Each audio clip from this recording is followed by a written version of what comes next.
And we're all the way up to chapter 9 today.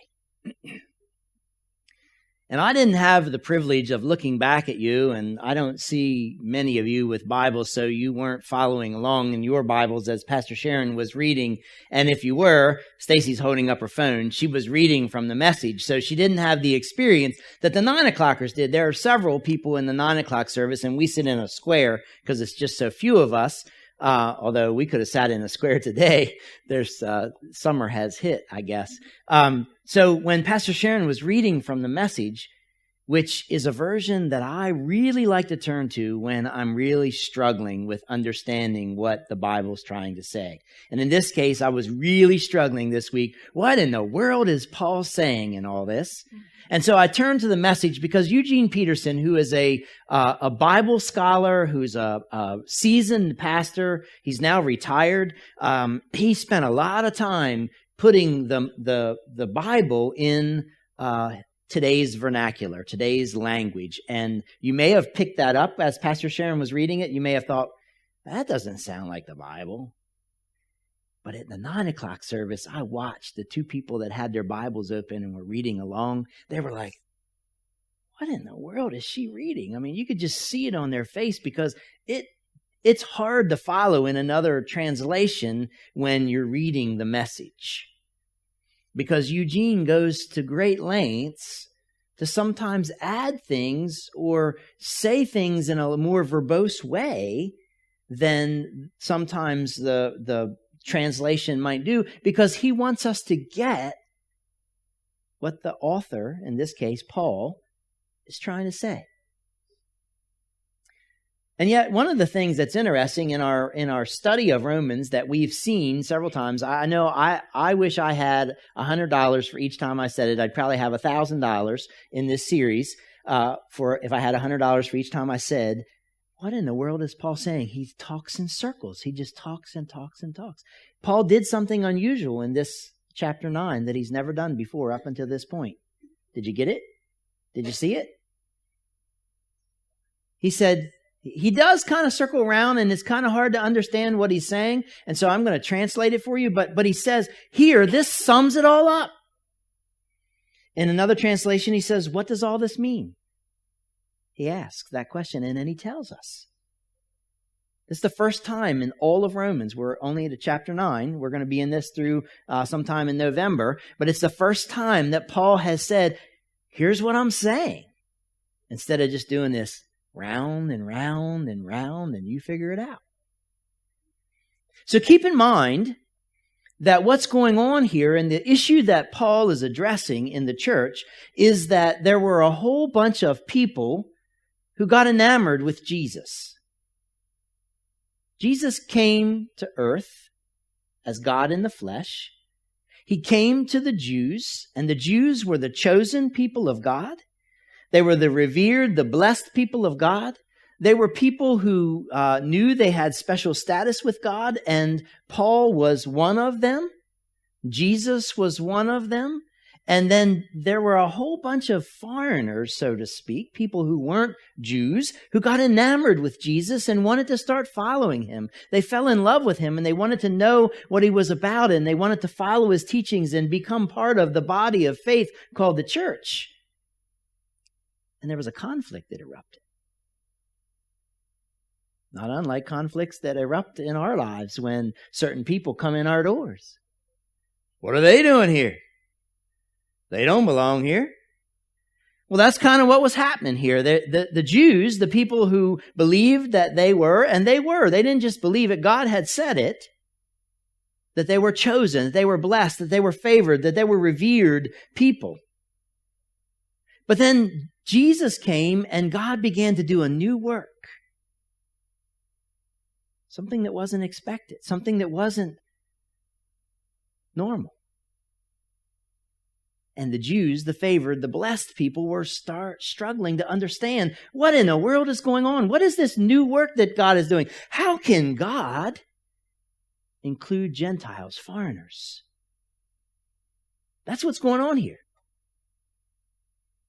And Paul is wanting us to get it, and that's what he's explaining in this passage. He's going back and explaining how the Jews were revered and blessed and chosen people, but God didn't stop there.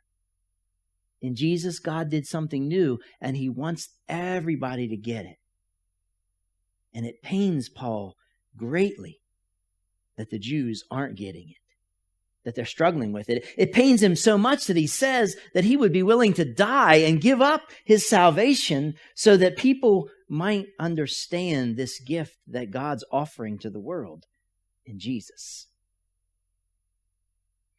Now, Paul isn't doing something new here. He's just following right along with what Jesus did, because Jesus once was asked what was the greatest command, and he said to love the Lord your God with all your heart, mind, soul, and strength. And the second is like it, love your neighbor as yourself. And then he went on and said, and all of the law and prophets hang on those two. And so what he's saying there is that all those other 611 laws, there's 613 that the faithful Jews revered and held up and tried to follow.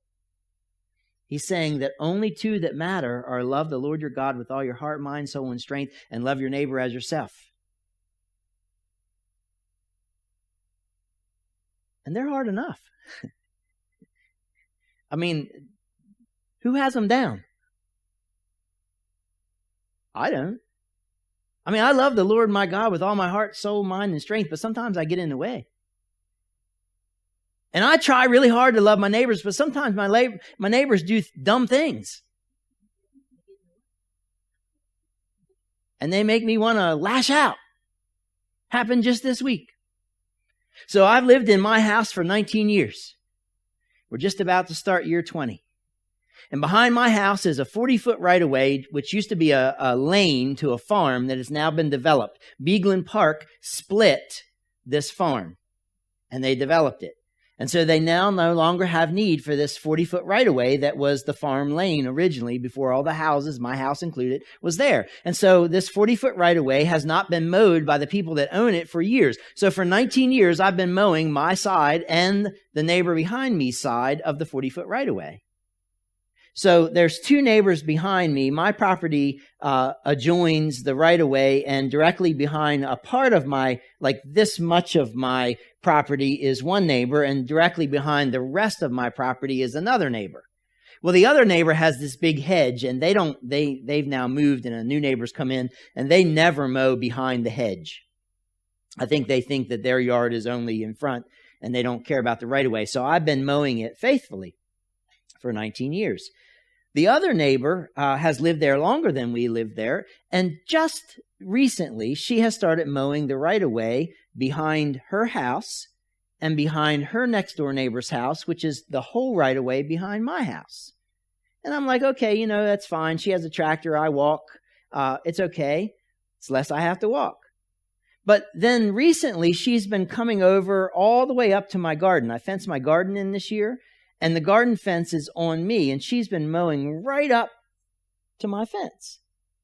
And then the last 2 weeks, I don't know what possessed her, but she mowed between me and my next door neighbor. And she did it 2 weeks in a row, and she did it 2 weeks in a row when I wasn't home. And I've been leaving my truck out of the garage lately because I have my daughter Emma's teaching. All of her classroom stuff is in my side of the garage, being protected for the summer. Not all, but a lot of her class. I mean, there's so much stuff I can't get my truck in the garage, so I leave my truck out. And so here, see how my mind's working. My mind says, okay, so this neighbor saw that I wasn't home, and so she decides to mow up alongside where my truck is, normally, between me and my next door neighbor. It has nothing, it's not even adjoining her property. It's between me and my next door neighbor. And she does it 2 times, and she mows so short. And I was so angry. And then I went in my backyard. And so in my backyard, along the right of way, over close to where her property is, I have this double wide compost bin where I compost all of my garden produce and all of our kitchen scraps, and I create more fertilizer for my garden. And so in that compost bin, the backside of it, growing out of the compost bin and into the right-of-way, was a volunteer pumpkin. And I left that pumpkin there because I thought, hey, I don't plant pumpkins. Maybe it'll turn in. We'll have some pumpkins to decorate. But then I realized it must have been a hybrid pumpkin seed, and it must only like one side of the family, because instead of the round pumpkin that it is, it's kind of this long thing. It was about this long, and it was about that narrow. It was an unusual pumpkin, but it was orange. No, it wasn't a pie pumpkin. It was a pumpkin I've never seen before. I don't know how it got there, but it obviously grew out of my compost bin. So anyhow, and I did throw some pumpkins from my friend Brian in Pennsylvania, who grows pumpkins and sells pumpkins. So I'm getting to a point in my story. I'm circuitous. So I have a point. So this week, the second time my neighbor decided to mow, between us, she mowed that pumpkin. And then she ran over the pumpkin. It was dying. And so then the pumpkin plant was gone, but there were 3 pumpkins on it, and 2 of them she set right about where the line of the right-of-way would be. She set one like this, and then the other one was set like this right at the corner of where her line and her next door neighbor would be. So it looked like a corner, looked like she took 2 pumpkins to communicate, here's the corner. And when I saw that, I was livid. I was like, what in the world is she doing? She not only mowed up between me and my next door neighbor on a piece of property that has nothing to do with her, she has the audacity to set up a corner with my pumpkins. She mowed my pumpkin plant. She took the pumpkins and put them as a corner. And I thought, I'm going to pick some squash and I'm going to continue her corner and put squash right down along her line. So I'm going to show her where that line is. I'm going to agree with the line she established with squash. And then the Holy Spirit nudged me and said, don't waste those squash. I'm telling you the honest goodness truth. I was so livid. I was so put out. Jesus said you got to love the Lord your God with all your heart, mind, soul, and strength, and love your neighbor as yourself. And we can't do a very good job of that. What do we need those 611 other laws for? And so anyhow, I didn't do that, because I listened to the nudge of the Holy Spirit, and I didn't want to waste a good squash. And I didn't want to get my neighbor mad. I mean, I have to be her neighbor, and we've been good neighbors for 19 years. So she mows every day. She loves to mow. She rides around. And I should have known, I should have known that she didn't get off her tractor, because she uses a cane. And she has a knee problem and a hip problem, and she doesn't get around real well. And so I should have known she didn't get off the tractor and set those 2 squash in a corner. So I waited until I heard her out mowing, and she was mowing up and down that right of way. And I went out, and I said, Sharon, pray for me, as I went out the back door. And I went out the back door, and I walked out there, and she turned the mower off, as she always does when I come out and we talk. And I said, hey, Harriet, I'm just really puzzled by what's going on here. I saw you mowed up between me and B 2 times.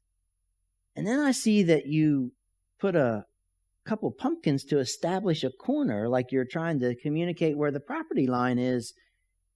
And she said, oh my goodness. She said, I didn't do that. She said, I did mow over your the pumpkins. I didn't know what it was. It looked like it was dead. And the tractor pushed those pumpkins, and that's kind of how they ended up.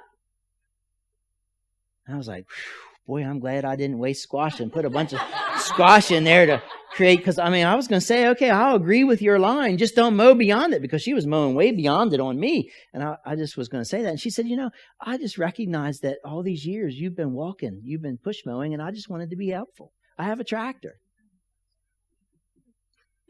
And I was like, whoo.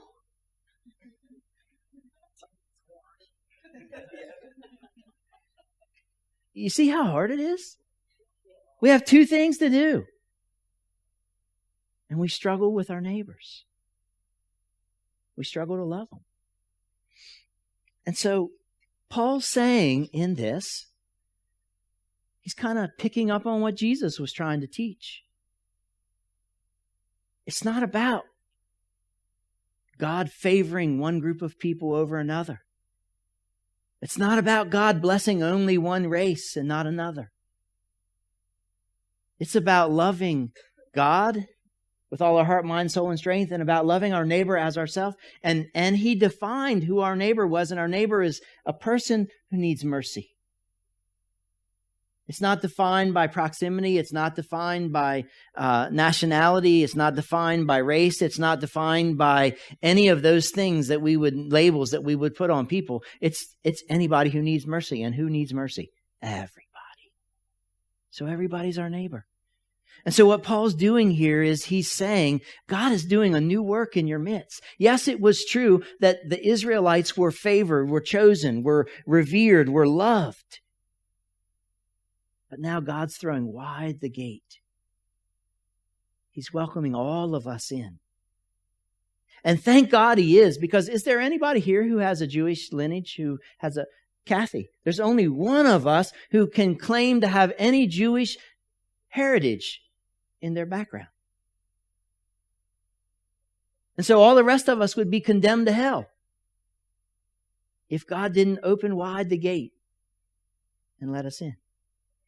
But so often in the church, what we do is we struggle just like they were struggling. We struggle with, what the heck are you doing here? You don't belong here. Come on, get out of here. We look at people, we judge them. We think that people that look like us or act like us are the only people that are allowed in the doors. I know, no, we don't. I know we're a community of joy. We get it. But the church has done a great disservice to the new work that Jesus has wanted to do. And that's what's going on here. That's what Paul is addressing. And I absolutely love it. What he does in this passage, and I want you to love it too. So let me go back and lay just a little bit of groundwork here for this, because where Paul steps in is right in the midst of a major struggle that the church was having with this whole issue of who's in and who's out. How do you let foreigners, how do you let people who aren't of Jewish background in to the group of people who are following Jesus? And we find it recorded for us in Acts 15. They were struggling with this. The Jewish Pharisees and Sadducees and religious leaders. And so this is what Luke records of their struggle in Acts 15. It wasn't long before some Jews showed up from Judea insisting that everyone be circumcised. If you're not circumcised in the Mosaic fashion, you can't be saved. Sorry, ladies. Paul and Barnabas were up on their feet at once in a fierce protest. The church decided to resolve the matter by sending Paul and Barnabas and a few others to put before the apostles and leaders in Jerusalem. So they're calling a council together to fight this out, to argue this out, to decide what in the world, how are we going to carry on the work of Jesus, the mission of Jesus, and include foreigners. After they were sent off and on their way, they told everyone they met as they traveled through Phoenicia and Samaria about the breakthrough to the Gentile outsiders. Everyone who heard the news cheered. It was terrific news. When they got to Jerusalem, Paul and Barnabas were so graciously received by the whole church, including the apostles and leaders. They reported on their recent journey and how God had used them to open up things to the outsiders. So God was doing this marvelous work in reaching people that weren't Jews. And the church was struggling. Some Pharisees stood up to say their piece. They had become believers, but continued to hold to the hard party line of the Pharisees. You have to circumcise the pagan converts, they said. You must make them keep the laws of Moses. 613 laws. The apostles and leaders called a special meeting to consider the matter. The arguments went on and on, back and forth, getting more and more heated. Then Peter took the floor. Friends, he said, you well know that from early on God made it quite plain that he wanted the pagans to hear the message of this good news and embrace it, and not in any second-hand or roundabout way, but first-hand, straight from my mouth. And God, who can't be fooled of any pretense on our part, but always knows a person's thoughts, gave them the Holy Spirit exactly as he gave him to us. He treated the outsiders exactly as he treated us, beginning at the very center of who they were and working from the center outward, cleaning up their lives as they trusted and believed in him. So why are you now trying to out-God God? Loading those new believers down with rules that crushed our ancestors and crushed us too. Don't we believe that we are saved because of the Master Jesus amazingly and out of sheer generosity moved to save us just as he did those from beyond our nation? So what are we arguing about? There was dead silence. No one said a word. With the room quiet, Barnabas and Paul reported matter-of-factly on the miracles and wonders God had done among the other nations through their ministry. The silence deepened and you could hear a pin drop. James broke the silence. Friends, listen. Simeon has told us the story of how God, at the very outset, made sure that racial outsiders were included. This is in perfect agreement with the words of the prophet. After this, I'm coming back. I'll rebuild David's ruined house. I'll put the pieces together again. I'll make it look like new, so outsiders who seek will find, so they will have a place to come, and the pagan peoples will be included in what I am doing. God said it, and now he's doing it. And it's not an afterthought. He's always known he would do this. So here's my decision. We're not going to unnecessarily burden non-Jewish people who turn to the Master. We'll write them a letter and tell them, be careful not to get involved in activities connected with idols, to guard morality of sex and marriage, to not serve food offensive to Jewish Christians, blood, for instance. This was basic wisdom from Moses, preached and honored for centuries, now in city after city, as we have met and kept the Sabbath. Everyone agreed, apostles and leaders of all the people. They picked Judas, nicknamed Barsabbas, and Silas. They both carried considerable weight in the church and sent them to Antioch with Paul and Barnabas with this letter. From the apostles and leaders, your friends, to our friends in Antioch, Syria, and Cilicia, hello. We heard that some men from our church went to you and said things that confused you and upset you. Mind you, they had no authority from us. We didn't send them. We have agreed unanimously to pick representatives and send them to you with our good friends Barnabas and Paul. We picked men who we knew you would trust, Judas and Silas. They looked death in the face time and again for the sake of our Master Jesus Christ. We sent them to confirm in a face-to-face meeting with you what we've written.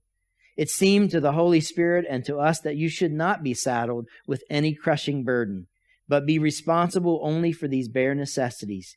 Be careful not to get involved in activities connected with idols, avoid serving food offensive to Jewish Christians, blood, for instance, and guard the morality of sex and marriage. These guidelines are sufficient to keep relations congenial between us, and may God be with you. So you see, the struggle that the early church was facing was real. How do you include people of non-Jewish background in the body of followers of Jesus? And so Paul picks up on that, and I just love the way he says it. And I'm going to start in verse 30. He says, how can we sum this up? All those people who didn't seem interested in what God was doing actually embraced what God was doing as he straightened out their lives. So he's saying all those Gentiles, all those non-Jews who in your perception didn't seem interested in what God was doing, actually embraced what God was doing, and God's been doing a work in their lives. And then he says, and Israel, who seems so interested in reading and talking about what God was doing, missed it. They missed it. How could they miss it? Because instead of trusting God, they took over. They took over. They were absorbed in what they themselves were doing. They were so absorbed in their God projects that they didn't even notice God right in front of them like a huge rock in the road. You see, Paul is encouraging us to pay attention to what God is doing right in our midst. And he doesn't want us to miss it. Especially because we perceive we are doing God's work. Don't miss it because we've got our God projects. In our own way, we get so focused on our God projects that we miss what God is calling us to be and do. Now, last night, I thought we'd have a little fun. Sharon and I attended my 35th high school reunion. 35th! I'm not that old. It was in Easton. And it was the first time I have been to a high school reunion and seen some of my classmates for 35 years. They do. And I didn't get the yearbook out until today to look back to try to remember who some of them jokers were, because I thought I knew, if they looked at that picture and they saw me, they wouldn't. I mean, the yearbook doesn't help you identify what we look like now. It only helps you kind of remember what they looked like then. And I got it out this morning because I had one little guy that I couldn't figure out who the heck he was. Even when he came up and put his arm around me and said, "Hey, Martin, how are you?" And that told me I did a wonderful job on the invocation because, of course, I'm the class clergy. And I got to do that last night at our reunion. And I was just talking to my wife about who's that short guy over there with the cop cut. I don't know who he is. He said, "I'm Wade Strickland." Oh, we just became Facebook friends, and I still didn't recognize him. He friend requested me, and we've interacted a little bit, and I'm still didn't. And so I had to get the yearbook out to look him up and see who he was then, because it just wasn't clicking. And so on the way home, in that horrendous storm that Easton had, we didn't have much of a storm here. We only got half an inch of rain. They got about, I don't know, it felt like 10 or 12 inches. When I walked out, it was almost up to my knee getting to my truck. It was bad. And it was hard to see with the wipers going as fast as they could. I was driving 40 miles an hour down 50, and Sharon kept saying, "Pull over, pull over." So to keep her occupied and not being worried about what we were doing, I was spending a whole lot of time reflecting on being back with my high school classmates and who they were and what, And so, when I was in high school, I wasn't one of the in kids. I wasn't. I didn't play sports. I didn't have time. I wasn't allowed to. I grew up on a farm, and when you had a school holiday, that was a work day. That was not a school holiday. My dad said there ain't no such thing as a holiday. You can have Christmas, and you might be able to get a little bit of time on New Year's Eve or New Year's Day, but you cannot. You got to work. There's work to do, and we're going to do it. And so, I couldn't do all that. So I wasn't in the in crowd, and I mostly kept to myself. I had a small circle of friends then, and I've reconnected with some of them in the last few years as Facebook has become more popular, and I've gotten to know who they are now and where they are and what they're doing. And in high school, I was more serious about my faith than I perceived many of the others in my class were. And I knew early on, in about 11th grade, that I had this calling on my life. I knew I was being called by God to be a pastor. I knew that. And I knew I couldn't escape that calling. I could run from it if I wanted, but I knew it wouldn't go anywhere. So I just gave in to the calling. And here we are 28 years later. As I prepared for today's message, I've been so enchanted with this passage I just read for you about that Paul wrote in verses 30 and 33 about not missing, being sure that we're not so absorbed in our God projects that we miss what God's doing in our lives. And what has struck me this week has been how true this passage has been in my life. Because you see, a couple of years ago, 5 years ago to be exact, y'all didn't know it. I've told you a couple of times in sermons since, but you didn't know it then. I was leaving. I was done. I was tired of this calling in my life. I was tired of trying to get the church to be the church and get out of the building and stop smelling and engage in our community and do things to be. Yes, the church stinks when we huddle around in a holy huddle. We're not intended. We were not created. We were not called by God to only gather inside the walls of this building. And I just felt like I was hitting my head against the ceiling or the wall, and I was just tired of it. I was going to pursue my own agenda. I was going to bag it all and walk away.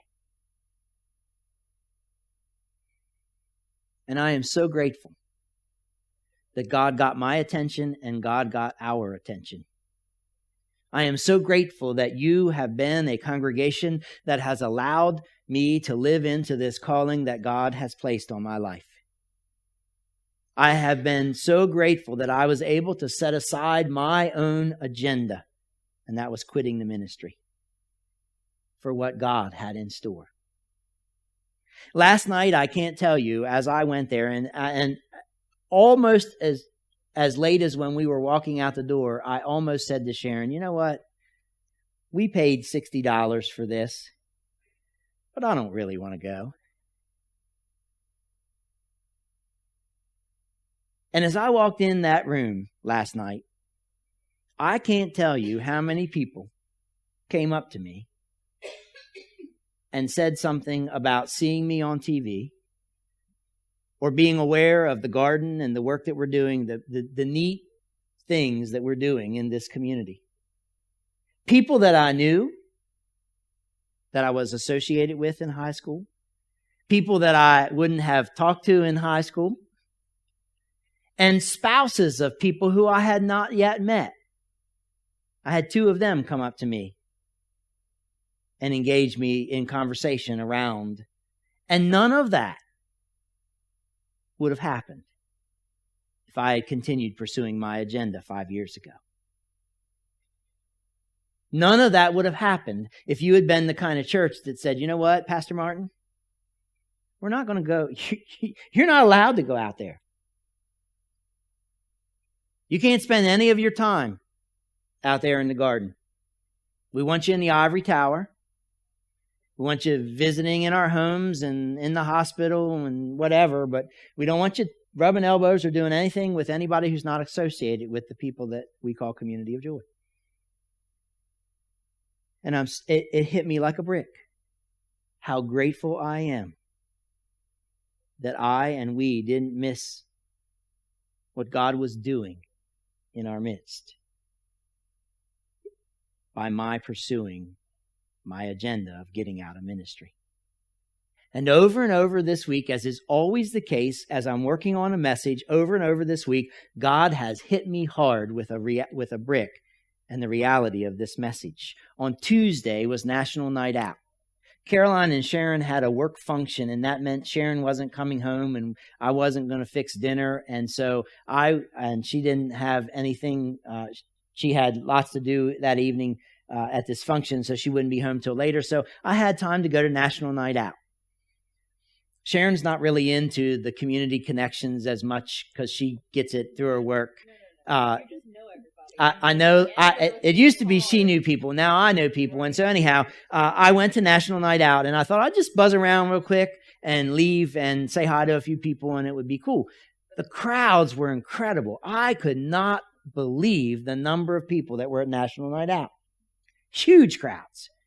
And so I'd done my thing. I'd walked and seen the people that I thought I needed to see. And then I went across the bridge to the other side by the bandstand of City Park. And there's this huge church in our community that they had like 300 to 500 people there. And they were all dressed in t-shirts alike. And it had said something about showing Jesus to our city. And I know the pastor pretty well of this church, and we're Facebook friends, and he has seen what we're doing in the garden. And he happened to turn from a conversation he was having just as one of his members gave me a business card inviting me to their church. And he laughed and laughed and laughed. And he said, "Ha ha, Martin, I see they got you." And then I went up to him. I said, "Yeah."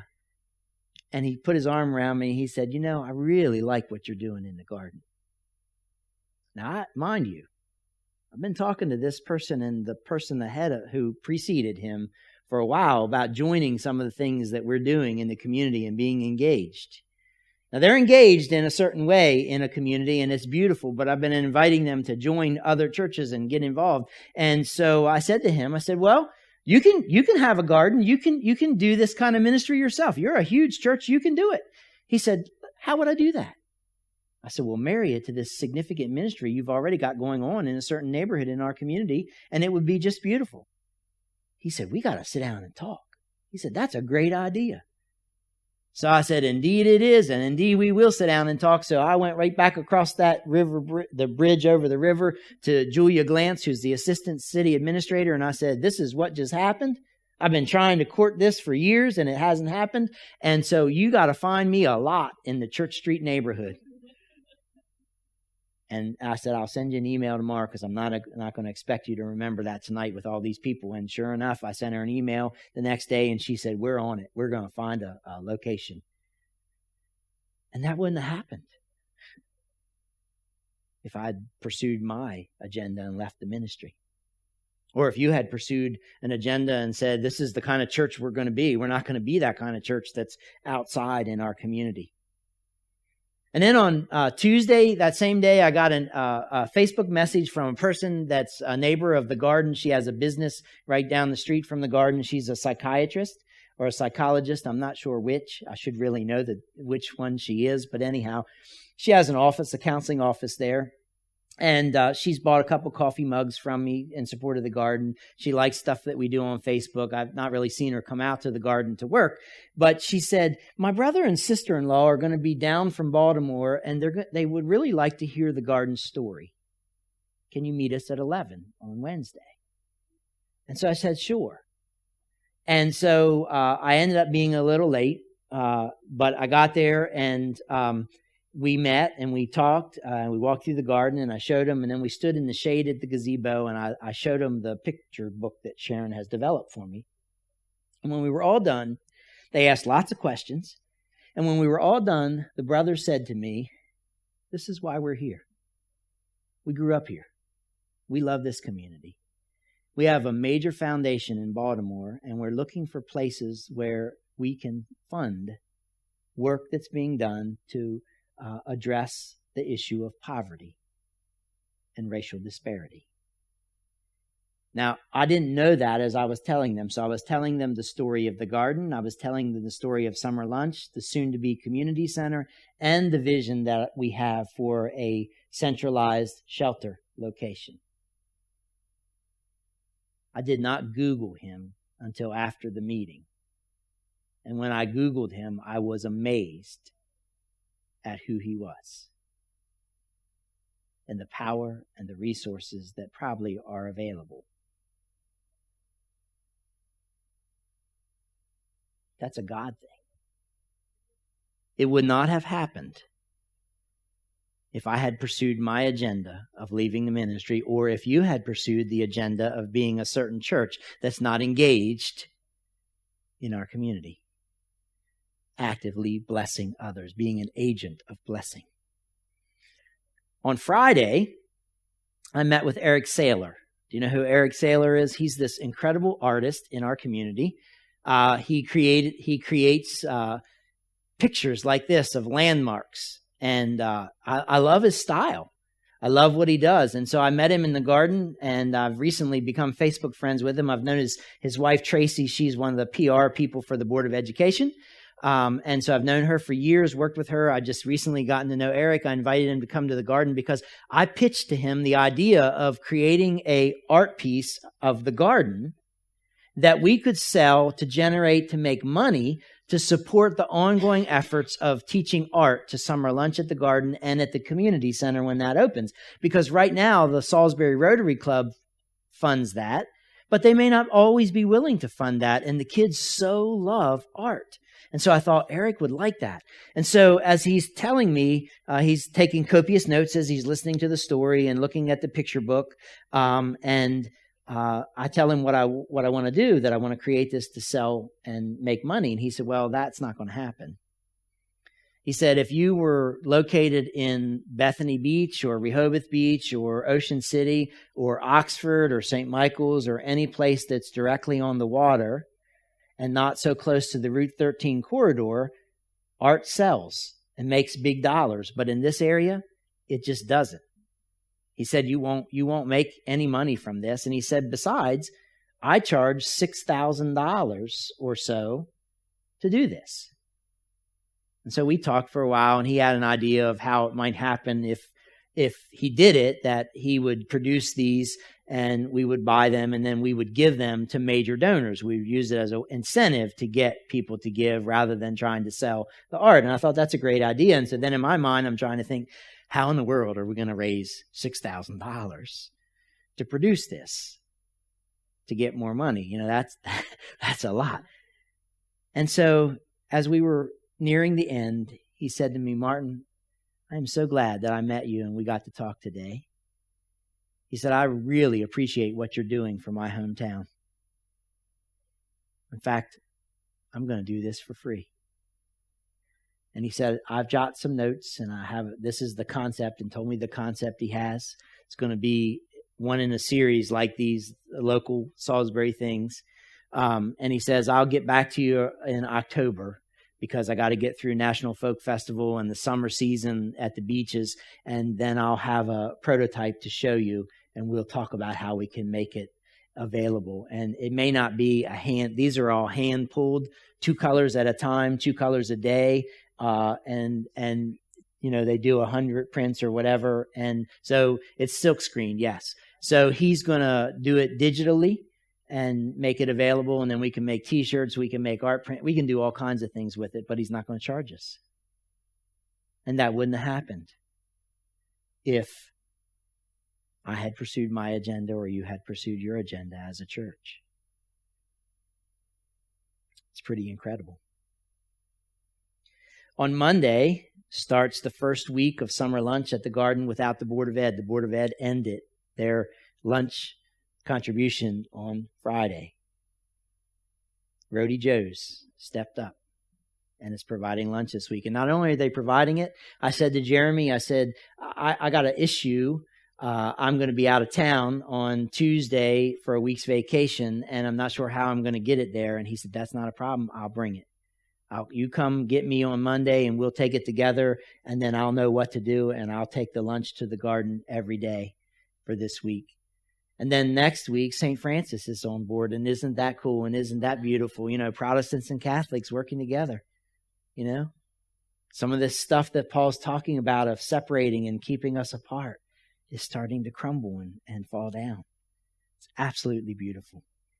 Yesterday, I had the privilege of meeting 5 girls and 3 leaders who are a part of the 1 Year to Empowerment group here in Salisbury. And they came to the garden to learn and to join in. 1 Year to Empowerment is a year-long program designed to enable teenage girls on the Eastern Shore to make healthy choices, trusting friendships, and attainable goals. It promotes empowerment through 12 activities, 1 per month, that target mental and physical wellness and teach valuable skills to live healthy, balanced lives.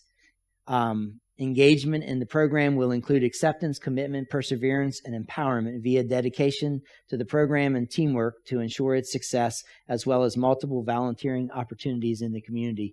And those girls were engaged in this process and loved what we were doing in the garden. And none of that would have happened. And over this week, brothers and sisters, I have been touched deeply by what Paul is saying here. And so grateful that I and we didn't miss what God was doing in my life or our lives because we were pursuing our agendas. I was pursuing my agenda. So enough about me. What about us? Well, you know what last week was? It was Be a Blessing Sunday. Churches that pursue their agendas or don't make reaching out into the community, being an agent of blessing in the community, don't have the experience that we had last week. We sent a team out to help our neighbors across the street organize the community players' costume closet. Dumb thing, insignificant thing? Not at all. It made a huge impact in their lives. And Lynn shared it on Facebook. And so all of the people who are engaged with community players saw what we did and saw a different perspective of church, who's willing to postpone or cancel or redefine their Sunday services to go out and engage side by side with people. That's what Paul's talking about here, brothers and sisters. And so my question that I want to leave us with, and I am coming to a conclusion, the question that I want to leave us with is this: what are we missing because we are so focused on our God projects that we can't see where God is working right in front of us? And who are we trying to keep out? Because in our small minds, we think they don't belong. You can go down the list.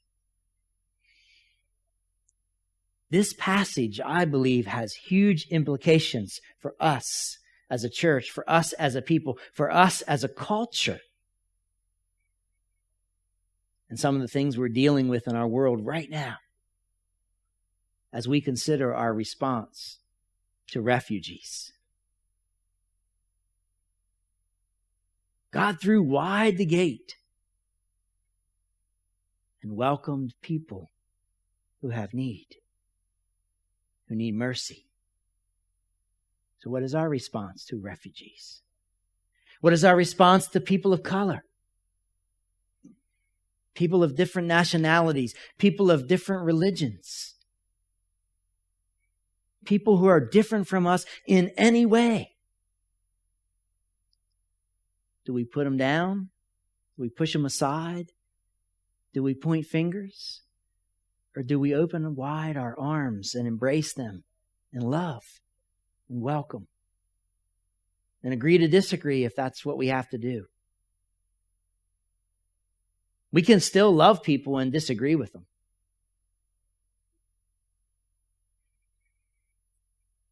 You see, what Paul is trying to say in this passage is that God is God. God is sovereign. And as such, God decides what He's up to in our world and in our lives. And He's doing a new thing in our midst. And we need to perceive it. And we have to make sure that we're not going to miss out because we don't trust God or because we are so focused on our God projects that we don't see Him right here in our midst doing that new thing. Loving us and loving people. I know it's late, but if you got to go, you got to go. But a sermon's not a sermon unless we have some dialogue. And so you've been listening to me. I'm eager and happy to listen to you. I don't even